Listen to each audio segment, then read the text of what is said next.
Hello बच्चों, क्या हाल चाल, कैसे हैं आप लोग? अच्छे हैं तो अच्छे रहिए, स्वस्थ रहिए, पढ़ते रहिए।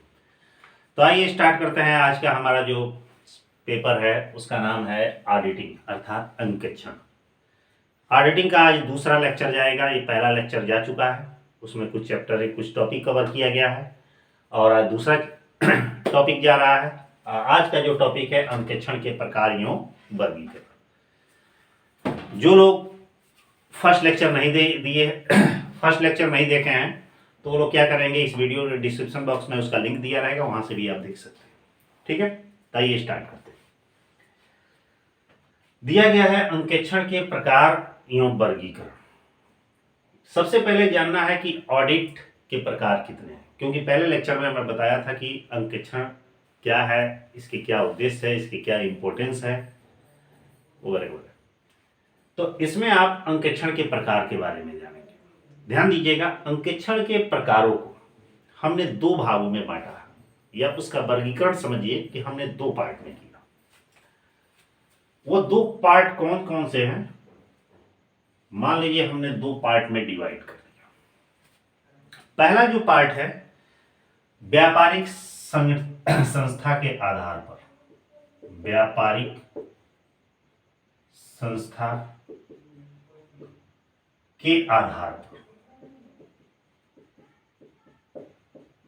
एक पार्ट में हमने इस आधार पर डिवाइड किया। दूसरे आधार पर व्यवहारिक दृष्टि के आधार पर, व्यवहारिक दृष्टि के आधार पर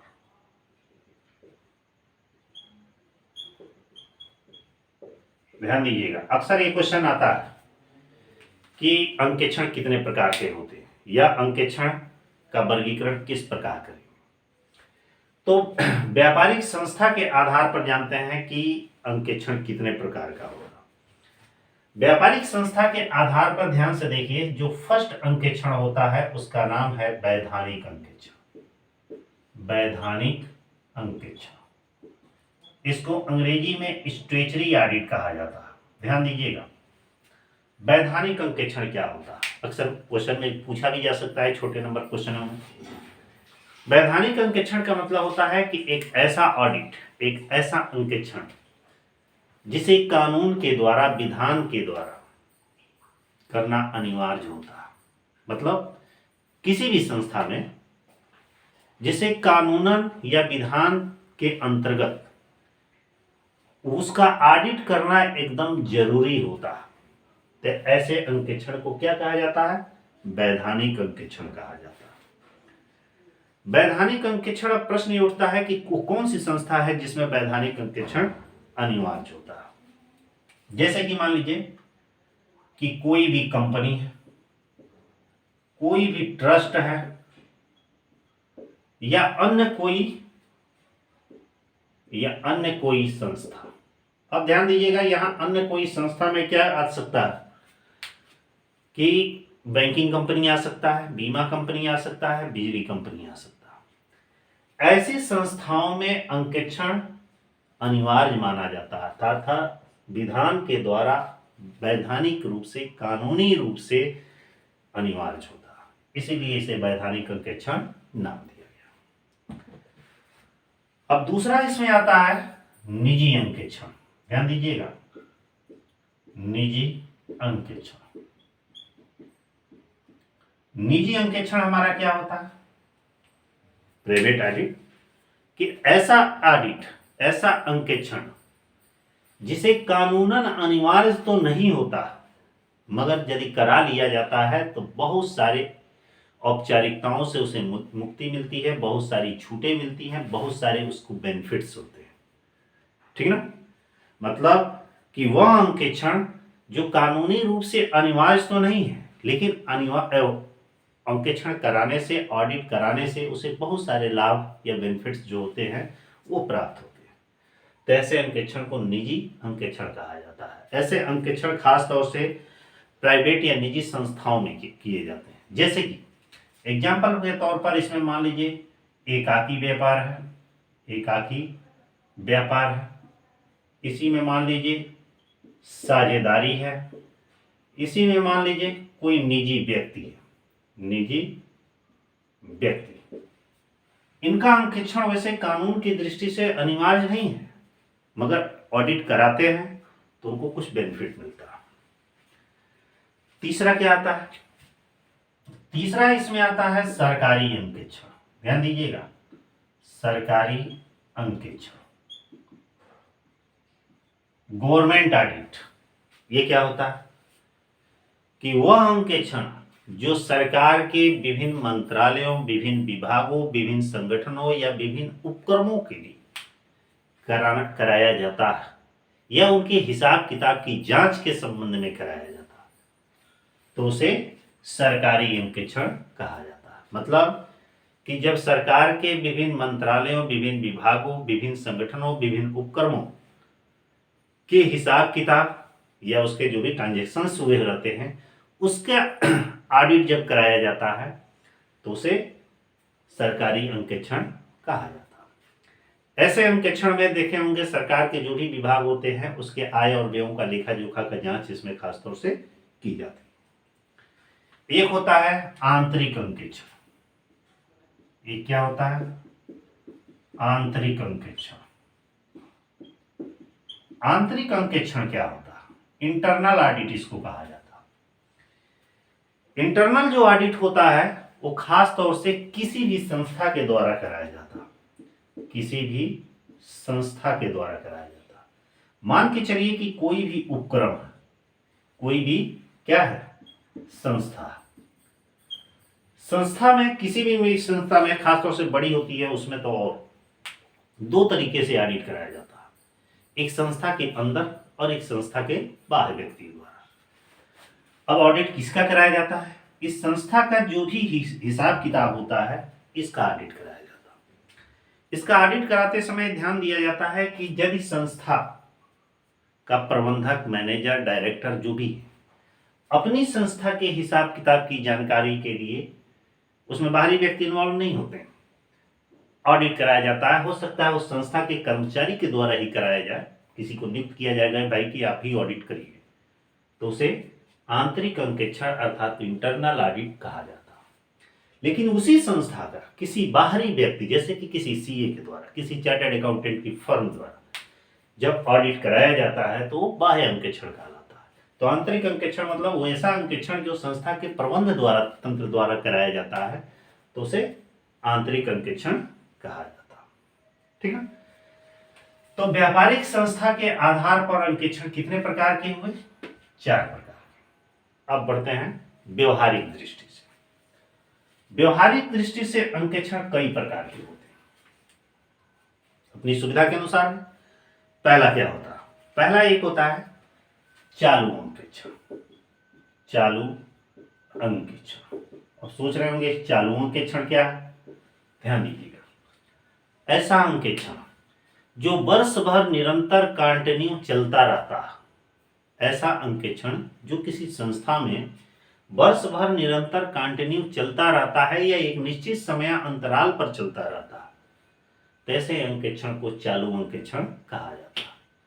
चालू अंकेक्षण खासतौर ऐसी संस्थाओं में कराया जाता है जो बहुत बड़ी संस्था होती है, खासतौर से जिसका ट्रांजेक्शन्स, लेन देन ज्यादा होता है, जिसमें मुख्य रूप से बैंकिंग संस्था, देखे होंगे कि बैंकों में पर डे ट्रांजेक्शन्स होते रहते हैं और बहुत, समझिए सारा ट्रांजेक्शन पूरा जोड़ दिया जाएगा तो बहुत ज़्यादा हो जाएगा।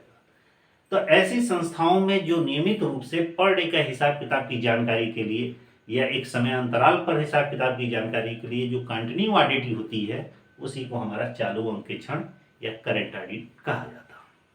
ठीक है। दूसरा होता है वार्षिक या सामयिक अंकेक्षण। ध्यान दीजिएगा, वार्षिक या इसी को सामयिक अंकेक्षण कहा जाता है। ठीक है। यह क्या होता है? ऐसा अंकेक्षण जो किसी भी संस्था में केवल वर्ष के अंत में एक बार कराया जाता है। मतलब जो ऑडिटर ऑडिट करने के लिए जाता है तो साल में एक बार क्लोजिंग के समय वह जाता है, एक ही दिन में चाहे 2 दिन में जैसी संस्था है या 4 दिन में, उसका ऑडिट कर देता है, हिसाब किताब की जांच करके फाइनल अपनी मोहर लगा देता है। तो ऐसे अंकेक्षण को सामयिक अंकेक्षण कहा जाता है।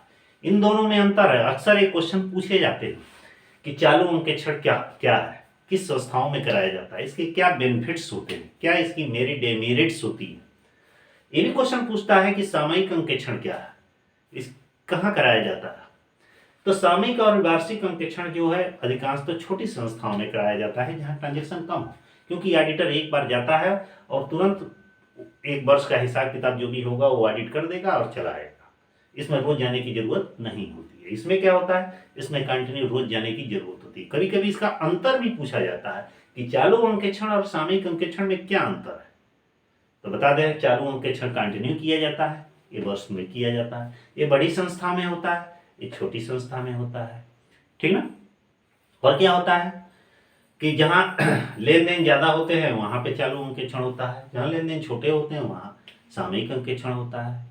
इसमें ऑडिटर सालों साल जाता है, इसमें एक निश्चित समय के अंतराल पर जाता है, मतलब एक समय पूरा होने पर यह वर्ष के अंत में जाता है, ठीक ना। इसमें आपका व्यय अधिक लगता है, इसमें व्यय कम लगता है, इसमें समय ज्यादा लगता है, इसमें समय कम लगता है, बहुत सारे अंतर हैं, ठीक है। तीसरा ऑडिट है अंतरिम अंकेक्षण। तीसरा है अंतरिम अंकेक्षण। ये क्या होता है, ध्यान दीजिएगा। अंतरिम, इंटर्म ऑडिट। अंतरिम अंकेक्षण का क्या मतलब होता है कि वह अंकेक्षण जो 2 वित्तीय वर्षों के मध्य कराया जाता है, मतलब किसी वित्तीय वर्ष के समझिए कि मध्य कराया जाता है, मतलब 1 साल के बीच में कराया जाता है। अर्थात 1 साल का क्लोजिंग यह है और दूसरे साल का क्लोजिंग यह, इन दोनों क्लोजिंगों के जो ऑडिट बीच में सेंटर में कराया जाता है, बीच मध्य में कराया जाता है, तो उसे अंतरिम अंकेक्षण कहा जाता है। इस तरह का अंकेक्षण देखते होंगे, संस्था में कोई विशेष हिसाब किताब की जानकारी है, या संचालकों को लाभांश घोषित करना है, या अन्य कोई कंपनी में महत्वपूर्ण निर्णय लेना है, तो वहां पे अंतरिम अंकेक्षण का कार्य कराया जाता है। मतलब 2 वित्तीय वर्षों के अंत के बीच में, मध्य में, मतलब 2 वार्षिक सभाओं के मध्य में जो अंकेक्षण होती है उस हमारा क्या कहलाता है, अंतरिम अंकेक्षण होता है। अगला क्या होता है, एक होता है चौथा लागत अंकेक्षण। लागत अंकेक्षण यह कहां होता है। लागत अंकेक्षण का मतलब होता है कि एक ऐसा अंकेक्षण जो उत्पादन करने वाली संस्था, निर्माण करने वाली संस्था अर्थात मैन्युफैक्चरिंग वाली संस्थाओं में किसी वस्तु की लागत, प्रति इकाई लागत, कुल लागत या उसकी अनुमानित लागत ज्ञात करने के लिए जहां की जाती है, वहां पर लागत अंकेक्षण कराया जाता है। लागत अंकेक्षण में, लागत अंकेक्षण का कार्य सामान्यतः लागत लेखापाल अर्थात कास्ट एंड वर्क अकाउंटेंट द्वारा किया जाता है, जबकि जो वित्तीय अंकेक्षण जो होता है वो किसी सीए के द्वारा किया जाता है। लागत अंकेक्षण लागत लेखापाल के द्वारा किया जाता है। एक होता है अगला प्रबंधकीय अंकेक्षण। प्रबंधकीय अंकेक्षण, प्रबंधकीय अंकेक्षण क्या होता है, मैनेजमेंट ऑडिट। मैनेजमेंट ऑडिट का मतलब होता है कि किसी भी संस्था में देखते होंगे कि बहुत सारे प्रबंधक होते हैं, मैनेजर्स होते हैं, उसमें प्रबंधकों की कार्यक्षमता, उनकी नीतियों, उनके गुणों, स्वभावों या उनके द्वारा किए गए कार्यों के संबंध में जो ऑडिट किया जाता है उसे प्रबंधकीय ऑडिट या मैनेजमेंट ऑडिट कहा जाता है। एक होता है कर अंकेक्षण। कर अंकेक्षण, टैक्स ऑडिट। देखे होंगे किसी भी संस्था में टैक्स एक बहुत महत्वपूर्ण भूमिका होती है। जो टैक्स होता है गवर्नमेंट के राजस्व का सबसे बड़ा स्रोत होता है। तो कभी कभी देखे होंगे कि कोई संस्था समयानुसार टैक्स नहीं देती है, तो इसके लिए टैक्स का ऑडिट कराया जाता है ताकि सही लाभ पर सही टैक्स का भुगतान गवर्नमेंट को कर दे। तो जो कर से संबंधित ऑडिट होती है कि वास्तव में संस्था की कितनी लाभ हुई है, कितनी हानि हुई है, कितना उस टैक्सेबल सीमा के अंदर है या नहीं है, इसकी जानकारी के लिए जो ऑडिट कराया जाता है उसे कर अंकेक्षण कहा जाता है। अगला एक होता है रोकड़ अंकेक्षण। रोकड़ अंकेक्षण, कैश ऑडिट। ये क्या होता है, ये सब छोटे छोटे पार्ट्स हैं कि जहां पर रोज नियमित रूप से कैश ट्रांजेक्शन्स होते हैं और उस कैश ट्रांजेक्शन की जानकारी के लिए, उसके हिसाब किताब की सत्यता के लिए, उसे प्रमाणित करने के लिए जो ऑडिट कराया जाता है उसे कैश ऑडिट कहा जाता है। ठीक है। एक होता है पूर्ण ऑडिट, एक होता है पूर्ण अंकेक्षण। पूर्ण अंकेक्षण का मतलब होता है कि जब किसी संस्था के प्रत्येक खातों के बारे में विधिवत जानकारी की जाती है, मैंने उसकी सत्यता को प्रमाणित किया जाता है, उसको खोजा जाता है, देखा जाता है कि सभी हिसाब किताब ठीक ढंग से रखे गए हैं कि नहीं रखे गए हैं, लिखे गए हैं कि नहीं लिखे गए हैं, सही हिसाब किताब का मिलान किया गया है कि नहीं है, तो उसे पूर्ण अंकेक्षण कहा जाता है। फिर किसी पैटर्न पे एक होता है आंशिक अंकेक्षण। क्या होता है? आंशिक अंकेक्षण। ये क्या होता है कि जब संस्था के समस्त रजिस्टरों को न देखकर, समस्त लेखा बहियों को न देखकर किसी एक या दो बही के बस जांच कर ली जाती है, तो उसे आंशिक अंकेक्षण कहा जाता है। तो ऐसे ऐसे अंकेक्षण के ये व्यवहारिक दृष्टि, और भी बहुत सारे प्रकार हैं, लेकिन मोस्ट जो इम्पोर्टेंट इसमें है। अब यहाँ पे थोड़ा सा ध्यान दीजिएगा कि एक तो ये प्रकार मैंने वर्गीकरण बताया, इस पे कभी कभी क्वेश्चन हमारा आता है, अक्सर क्वेश्चन पूछे जाते हैं, चालू अंकेक्षण क्या है, इसके लाभ और हानि बताइए। वार्षिक अंकेक्षण क्या है, इसके लाभ और हानि बताइए। लागत अंकेक्षण क्या है, इसके उद्देश्य बताइए। प्रबंध अंकेक्षण क्या है, इसके उद्देश्य बताइए। क्योंकि इसका पूरा विस्तृत विवरण अभी आगे के आगे आने वाले कुछ लेक्चरों में मैं बताऊंगा, क्योंकि ये सब अलग अलग एक चैप्टर्स हो जाएंगे। ठीक है, इधर में इंपॉर्टेंट में मान लीजिए अधिकांशता, और बाकी तो इंपॉर्टेंट नहीं है, ये है और ये है। वैधानिक पूछता है कि वैधानिक अंकेक्षण का क्या है और किन संस्थाओं में ये उपयोगी है, ये भी पूछता है। सरकारी अंकेक्षण क्या है, तो ये सब छोटे छोटे इस पर क्वेश्चंस पूछे जा सकते हैं। मेरे बताने का यहाँ मतलब है कि इसके बारे में वर्गीकरण और प्रकार अच्छी तरीके से जान लीजिए, उसके बारे में सही सटीक जानकारी जो भी 2-4-10 लाइन में है इसको जान लीजिए। उस पर यदि उससे रिलेटेड कोई क्वेश्चन बनता है तो उसी से रिलेटेड आप उस पर अच्छी तरीके से एक्सप्लेन करके लिख सकते हैं। ठीक है, चलिए आगे बढ़ते हैं। इसमें अंतर भी आ सकता है, मिटा।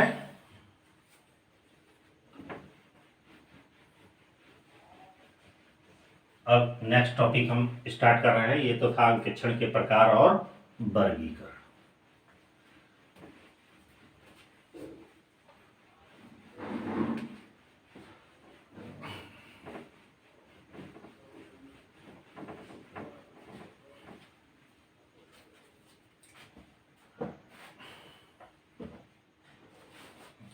अगला जो हमारा टॉपिक है, अंकेक्षण की प्रविधि, तकनीक और तैयारी।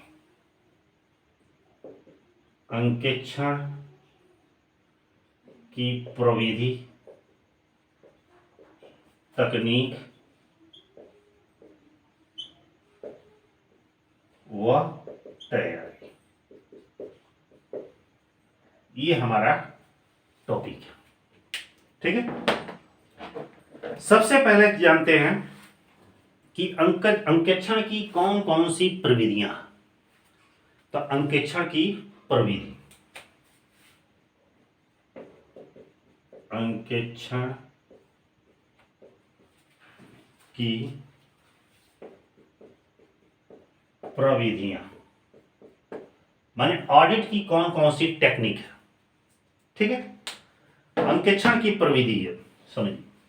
जैसे कि मान लीजिए कि किसी भी संस्था का जब ऑडिट होता है, ऑडिट का मतलब है किसी संस्था के हिसाब किताब की जांच जब की जाती है, तो उस समय कौन कौन सी टेक्निक अपनाई जाती है, कौन कौन सी प्रक्रियाएं होती हैं, उसका क्या प्रोसेस या क्या सिस्टम है। सबसे पहले नंबर पे आता है इसमें भौतिक सत्यापन होता है। भौतिक सत्यापन, भौतिक सत्यापन का मतलब क्या होता है, उसमें एक एक मदों के बारे में जांच की जाती है कि जो उसमें लिखा गया है वो सही लिखा गया है या नहीं लिखा गया। बिल वाउचर वगैरह से हिसाब किताब की पुस्तकों में जो लिखा गया है वो वास्तव में वही चीज लिखा गया है या नहीं लिखा गया, तो इसे भौतिक सत्यापन कहा जाता है। उसके बाद से भौतिक गणना की जाती है। उसके बाद से क्या की जाती है, भौतिक गणना की जाती है। अब भौतिक गणना क्या होता है बताइए। भौतिक गणना का मतलब है उसे यह देखा जाता है कि वास्तव में ये गिनने योग्य है कि नहीं गिनने है, उसकी काउंटिंग की जा सकती है या नहीं की जा सकती है। तो दूसरे नंबर पे भौतिक गणना की जाती है। तीसरे नंबर पे क्या किया जाता है, इसके बाद से परीक्षण जांच की जाती है। परीक्षण जांच का मतलब क्या होता है, अक्सर एक क्वेश्चन छोटे में पूछता है, टेस्ट चेकिंग। टेस्ट चेकिंग का मतलब है कि मेरे द्वारा किसी संस्था के हिसाब किताब की जांच कर लिया गया, लेकिन फिर मैंने आपको ये कार्य सौंप दिया कि थोड़ा एक बार आप भी देख लीजिएगा ये जो किया गया है सब सही है कि नहीं सही है, तो उसे टेस्ट चेकिंग कहा जाता है। ऐसे भी हो सकता है कि सारा ना चेक करके किसी एक दो रजिस्टर का जो जिस पे डाउट हो वो वाला चेक कर लिया जाएगा, तो भी टेस्ट चेकिंग कहलाता है। उसके बाद से नैतिक जांच का होता है। 4 नंबर पे क्या होता है, नैतिक जांच। नैतिक जांच का मतलब होता है रूटीन चेकिंग।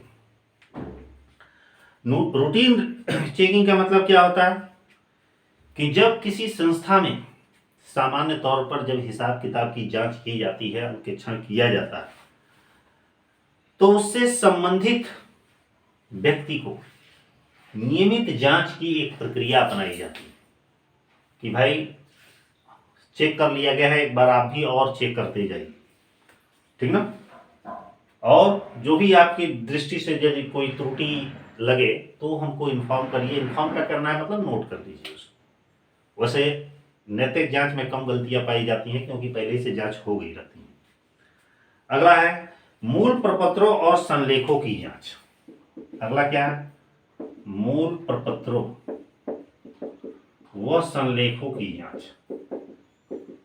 संलेखों की जांच, मूल प्रलेखों व संलेखों की जांच का मतलब है कि जो उसके मूल प्रलेख है, ओरिजिनल डॉक्यूमेंट्स वगैरह हैं, या कोई अन्य रजिस्टर है, कोई अन्य पेपर्स है जो ओरिजिनल है, उसकी भी जांच कर ली जाती है कि ये सही भी है कि या गलत है।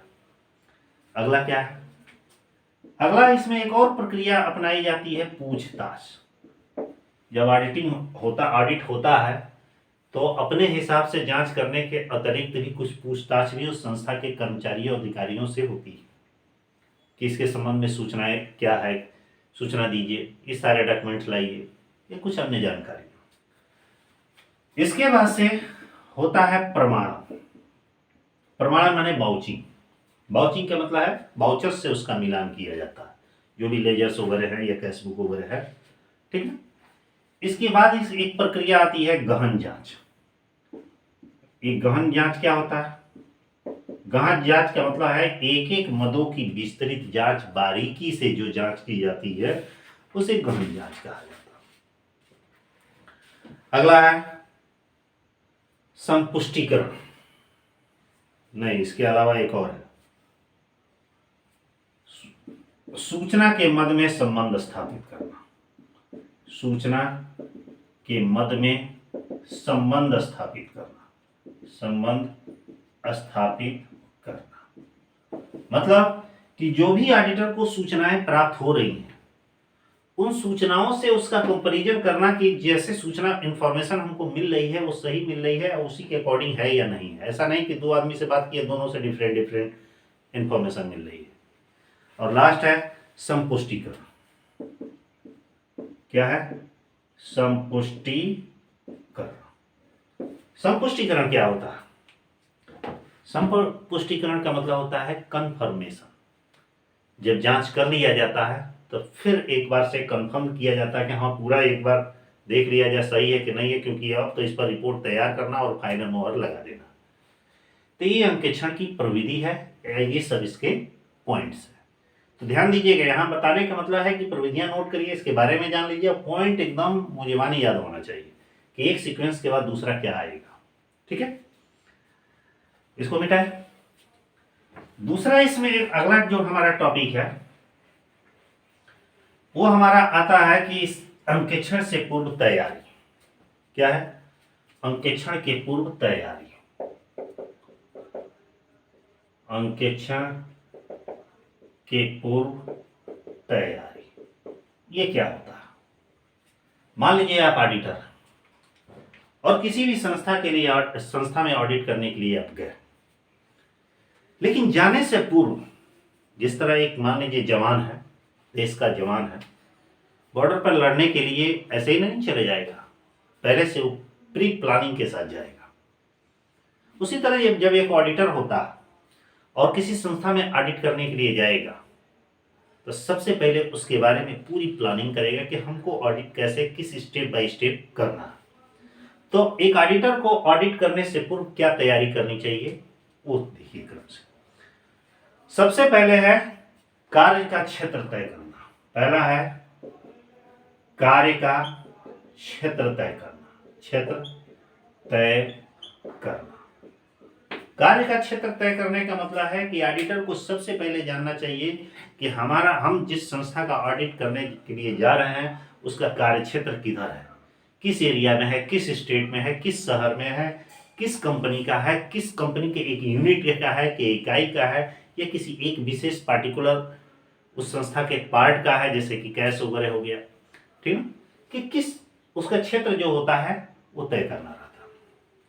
दूसरा है संस्था के विषय में जानकारी। दूसरा है संस्था के विषय में जानकारी। विषय में जानकारी, संस्था के विषय में जानकारी का मतलब क्या होता है कि जब कोई ऑडिटर किसी संस्था में ऑडिट करने के लिए जाता है तो ऑडिट में जाने से पूर्व, ऑडिट करने से पूर्व उस संस्था के बारे में भी जान लेना चाहिए कि संस्था क्या करती है, कब से है, कहाँ है, क्या इसका हाव भाव स्वभाव है, पहले से इसकी क्या सिचुएशन है, क्या स्टेटस है इसका।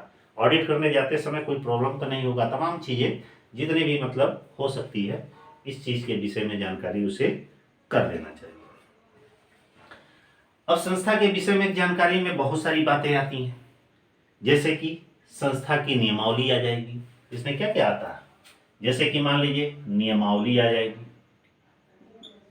कि संस्था की कुछ नियम पुस्तिका कौन कौन सी है। और भी जानकारी इसमें है, हिसाब किताब की पद्धत है, हिसाब किताब की पद्धत। जानते ही हो कि हर संस्था में हिसाब किताब की पद्धतियां अलग होती है, स्वतंत्र है, जिसको मर्जी वैसे रखे। और क्या है, पुस्तकों के नाम होना चाहिए, पुस्तकों के नाम जान लेना चाहिए, क्योंकि कुछ संस्थाओं में एक ही चीज को दूसरे नाम से जाना जाता है, दूसरे में दूसरे नाम से जाना जाता है। तो ये सब सामान्य जानकारी होनी चाहिए। अगला इसमें है नियोक्ता को स्पष्ट निर्देश। 3 नंबर पे आता है नियोक्ता को स्पष्ट निर्देश। स्पष्ट निर्देश, नियोक्ता को स्पष्ट निर्देश का मतलब क्या है कि जब भी एक ऑडिटर को ऑडिट करना है, जब जाना चाहिए जिस संस्था में जाए, तो जो उसका ऑनर है, जो उसका नियोक्ता है, उसको पहले इन्फॉर्म कर देना चाहिए कि भाई मैं आपकी संस्था में ऑडिट करने के लिए फला डेट को फला समय पे आ रहा हूँ, ताकि वो प्रेजेंट रहें, या नहीं भी प्रेजेंट है तो अपने अधीनस्थों या अपने कर्मचारियों अधिकारियों को वहाँ पर रखें, हिसाब किताब की पुस्तकों को पूरा मेंटेन करके रखें। पता चले कि ऑडिटर जाए और हिसाब किताब का रजिस्टर ना हो, तो पहले इन्फॉर्म कर देता है आप सब एकदम रेडी रखिएगा, क्योंकि मुझे अपना ऑडिट करने में किसी भी प्रकार की बाधा या दिक्कत नहीं आनी चाहिए, ठीक है। तो नियोक्ता को स्पष्ट निर्देश दे देता है। जब नियोक्ता को स्पष्ट निर्देश दे देता है तो अंकेक्षण की तैयारी करता है। अब क्या करेगा वो, अंकेक्षण की तैयारी। अंकेक्षण की तैयारी अब प्रश्न उठता है कि कैसे करेगा। अंकेक्षण की तैयारी अब यहां से वो स्टार्ट कर रहा है, अब तक तो समझिए कुछ नहीं किया। सबसे पहले नंबर पे करेगा इसने कार्य वितरण। पहला नंबर पे क्या करेगा, कार्य वितरण। कार्य वितरण का मतलब है ऑडिटर जब जाएगा तो अकेले तो जाएगा नहीं, अपनी टीम के साथ जाएगा, अपने असिस्टेंट के साथ जाएगा। जाएगा तो जाने से पहले वो अपने असिस्टेंटों को कार्ड डिवाइड कर देंगे, भाई आपको ये देखना है, आपको ये देखना है, आपको ये हिसाब किताब देखना है, और बाकी तो जो मैं हूं तो देख ही रहा हूं। कार्य का डिस्ट्रीब्यूशन कर देगा, उन्हें वर्क जो भी डिस्ट्रीब्यूट करना है वो कर देगा। दूसरे नंबर का है अंकेक्षण कार्यक्रम। उसके बाद क्या करेगा, अंकेक्षण कार्यक्रम। अंकेक्षण कार्यक्रम का मतलब है कि एक आपका ऑडिट प्रोग्राम तैयार करेगा। ऑडिट प्रोग्राम का मतलब है कि जब वो संस्था में जाएगा तो जाने से पहले वो रूपरेखा बना लेगा, एक प्रोग्राम बना लेगा कि पहले हम किस रजिस्टर को टच करेंगे, फिर किसको, फिर किसको, फिर किसको, किस स्टेप बाय स्टेप हमको ऑडिट को समाप्त करना है। अगला है अंकेक्षण जब कार्यक्रम तैयार कर लेगा उसके बाद से वो अपना काम स्टार्ट कर देगा। स्टार्ट कर देगा तो एक बनाएगा ऑडिट फाइल। ऑडिट फाइल क्यों बनाया जाता है कि जब ऑडिट करेगा तो उसे ऑडिट करते समय बहुत सारी चीजों का सामना करना पड़ेगा, मतलब बहुत सारी मदे आएंगे। कुछ सही है तो भाई उस पर लिखना पड़ेगा कि इसने बुक का रजिस्टर का जांच मैंने किया, पूर्ण रूप से सही पाया गया। कुछ रजिस्टर की जांच करेगा, उसमें कुछ अशुद्धियां त्रुटियां पाएगी तो मैंने ये गलती पकड़ा, ठीक ना। इस तरह का उसकी रिपोर्ट की एक फाइल तैयार करेगा, मतलब ऑडिट करते समय जो भी उसको इंफॉर्मेशन या सूचनाएं मिली जरूरी या जो भी त्रुटियां मिली उसके लिए एक फाइल तैयार करेगा पेपर। ऑडिट जब फाइल तैयार कर लेगा तो अंकेक्षण एक नोटबुक तैयार करेगा। उसके बाद क्या करेगा, वो अंकेक्षण नोटबुक तैयार करेगा। नोटबुक का मतलब है कि एक अच्छी सी डायरी कि ऑडिट करते समय ये पॉइंटों पर हमने ध्यान दिया, पॉइंट से रिलेटेड ये दिक्कतें आई। मान लीजिए तो वर्किंग पेपर हो गया आपका ऊपर वाला, वर्किंग पेपर हो सकता है मिस भी हो जाए, खराब भी हो जाए, फट भी जाए, गुम भी हो जाए, लेकिन जब उसी चीज को जब नोटबुक में अपने लिख लेगा तो गुम होने की संभावना नहीं है। यदि एक गुम हो रहा है तो दूसरा रहेगा। फिर उसके बाद से क्या करेगा, वो अंकेक्षण कार्यकारी प्रपत्र तैयार करेगा। अंकेक्षण कार्यकारी प्रपत्र मतलब ऑडिट वर्किंग पेपर तैयार करेगा कि ऑडिट करते समय कुछ रफ वर्क भी यूज करेगा उसका। भाई बहुत सारे जिस तरह आप सवाल लगाते हैं तो कुछ रफ वर्क की जरूरत पड़ती है, उस तरह ऑडिट करते समय भी उससे रफ वर्क की जरूरत पड़ेगी। और जब रफ वर्क वगैरह पूरा मिल जाएगा तब उस तरह वो ऑडिट समाप्त कर लेगा और उस पर अपना जो भी फाइनल रिपोर्ट बनाना है फाइनल रिपोर्ट दे देगा, ठीक है। तो ये अंकेक्षण से पहले कुछ महत्वपूर्ण तैयारियां। अब जितना मैं बताया हूं इसमें कभी कभी कुछ इंपॉर्टेंट क्वेश्चन बता रहे हैं। मान लीजिए कि एक अंकेक्षण से पूर्व अंकेक्षक को कौन कौन सी तैयारियां करनी चाहिए। जितने पॉइंट्स बताए हैं ये सब छोटे छोटे हेडिंग्स है, ध्यान दीजिएगा, ये सब हेडिंग्स है। इसको हेडिंग करके इसके बारे में दो दो तीन तीन लाइन आप एक्सप्लेन करें। ये तो लॉन्ग क्वेश्चन में होगा। शॉर्ट क्वेश्चन में इसमें क्वेश्चन आ सकता है, ये काफी इंपॉर्टेंट क्वेश्चन है कि अंकेक्षण कार्यक्रम क्या है, ऑडिट प्रोग्राम क्या होता है, इसके क्या बेनिफिट्स है। दूसरा है ऑडिट फाइल क्या है, ये भी क्वेश्चन पूछता है शॉर्ट क्वेश्चन में। ऑडिट नोटबुक क्या है, ऑडिट वर्किंग पेपर क्या है, ये अक्सर क्वेश्चन पूछे जाते हैं एग्जाम में, लेकिन ये शॉर्ट क्वेश्चन में पूछे जाएंगे, लॉन्ग में नहीं। लॉन्ग में पूछना होगा तो यहां से ही पूछेगा, ठीक है। अब प्रश्न आता है अंकेक्षण की विधि, थोड़ा सा मेथड भी जान लीजिए। इसको मिटा दें,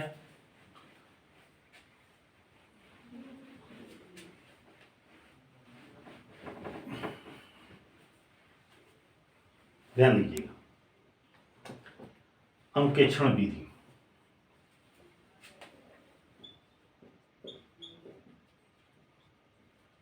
अंकेक्षण विधि क्या होता है, ऑडिट मेथड। ऑडिट मेथड का मतलब होता है कि एक ऑडिटर को ऑडिट करते समय कुछ चीजों को भी ध्यान में रखना पड़ता है, कुछ वो प्रक्रिया कुछ मेथड अपनाता है और वह मेथड एक ऑडिटर ही जानता है, बाकी सब कुछ नहीं, सब कोई नहीं जानता। जैसे है पहले नंबर पे चिन्हों का प्रयोग। किस चीज का, चिन्हों का प्रयोग। चिन्हों का प्रयोग का मतलब है कि ऑडिट करते समय वो कुछ विशेष चिन्हों को प्रयोग करता है, जैसे कि ऐसे, ठीक ना, ऐसे का देखते होंगे सही में हम ऐसे करते हैं, लेकिन ऑडिटर जब करेगा ऐसे कर देगा, ठीक है, या ऐसे भी कर सकता है। तो कुछ वो विशेष चिन्हों का वो प्रयोग करेगा, ठीक है। और क्या करता है, दूसरा है नैतिक जांच करता है। नैतिक जांच का मतलब क्या होता है, रूटीन चेकिंग। रूटीन चेकिंग का मतलब होता है कि एक के द्वारा किए गए पुस्तकों या लेखा पुस्तकों की जांच दूसरे के द्वारा जांच करा। मतलब कि एक रूटीन बन गया है उसका कि कंटिन्यू इसका जांच करना, ताकि कहीं से भी मिस हो तो दूसरा उसे पकड़। और क्या होता है,